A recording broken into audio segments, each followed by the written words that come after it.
ლაგოდეხის მუნიციპალიტეტის სოფელ მსხალგორში გზის რეაბილიტაცია მიმდინარეობს. პროექტის ფარგლებში დაიგება ასფალტ-ბეტონის საფარი, მოეწყო სანიაღური არხები, ცხაურები, ხიდები და ნაპირსამაგრი ნაგებობა.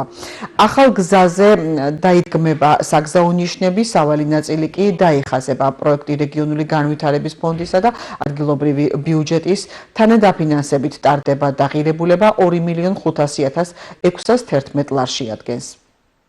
სოფელ ზემო მსხალგორში აქტიურად მიმდინარეობს საგზაო ინფრასტრუქტურის მოწესრიგება. პროექტის ფარგლებში ეწყობა ახალი ასფალტის საფარი, თითქმის 3000 გრძივ მეტრზე მეტი, ეწყობა ასევე კაპიტალური სანიაღური არხები, მოწესრიგდება ეზოების შესასვლელები. პროექტის ღირებულება 2.5 ლარს აჭარბებს და იგი დაფინანსებულია რეგიონალური და ადგილობრივი ბიუჯეტიდან. მნიშვნელოვანია აღინიშნოს, რომ დღეის მდგომარეობით აქტიურად მუნიციპალიტეტში სხვადასხვა ლოკაციებზე მიმდინარეობს მსგავსი ტიპის სამუშაოები. ჩვენი გამოწვევა არის საგზაო ინფრასტრუქტურის მოწესრიგება იმისათვის, რომ ჩვენს მოქალაქეებს ჰქონდეთ უსაფრთხო და კომფორტულად გადაადგილების შესაძლებლობა. სანამ გზა გაკეთდებოდა, ხშირად ვარდებოდა ხოლმე წყლები. ქუჩაში გავლა იყო შეუძლებელი. ეს სანიაღურები რახან მოწესრიგდა, ეხლა ზემოთ არხით გაკეთდა, ეს წყლები გვივარდებოდა ეზოებში და ყოველ წელს თითქმის ვიტბორებოდით. სახლებამდე შემოდიოდა ხოლმე ეს სარწყავი არხის წყლები, იმ ხელაზე დიდდებოდა ზამთრის პერიოდში.